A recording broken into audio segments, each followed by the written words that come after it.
तो राजस्थान में नगर निकाय चुनाव को लेकर राजनीतिक टकराव देखने को मिल रहा है। कांग्रेस अब भाजपा सरकार को इस मुद्दे पर घेरने के पीछे नहीं हट रही है, क्योंकि नगर निकाय के चुनाव की तारीखों पर कोई हलचल नहीं होने से कांग्रेस सरकार की मंशा पर ही सवाल उठाए जा रहे हैं। नगर निकाय चुनाव को लेकर जारी सियासी उठापटक के बीच राजस्थान कांग्रेस प्रदेश अध्यक्ष गोविंद सिंह डोटासरा ने सरकार पर बड़ा आरोप लगाया है। जी हाँ, डोटासरा ने कहा है कि सरकार जानबूझकर चुनावों को टाल रही है।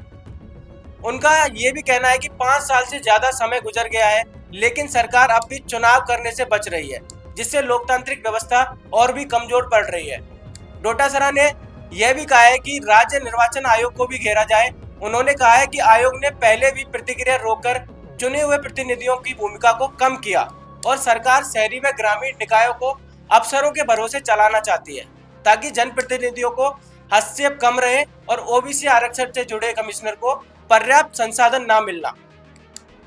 वहीं इसको लेकर यह भी सामने आया है कि वार्ड परिसीमन में गड़बड़ियों का जिक्र करते हुए वो बता रहे हैं कि उन्होंने आरोप लगाया है कि सरकार खुद चुनावी प्रक्रिया को धीमा कर रही है। अंतः उपचुनाव का उदाहरण देते हुए डोटासरा का कहना था कि जनता ने सरकार को स्पष्ट संदेश दे दिया है कि उनके मुताबिक मुख्यमंत्री और मंत्रियों की लगातार बयानबाजी और आपसी खींचतान ने सरकार के 2 साल बेहद कमजोर रहे। उन्होंने यह भी कहा है कि अंत में वसुंधरा राजे ने जिस तरह मुद्दे उठाए, उन्होंने जनता की परेशानियों को उजागर किया।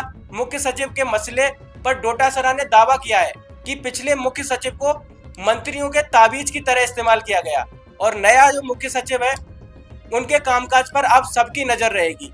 अंत में उन्होंने कहा कि सरकार चाहे जितनी देर लगाए, निकाय चुनाव करवाने ही पड़ेंगे और जनता जवाब जरूर देगी।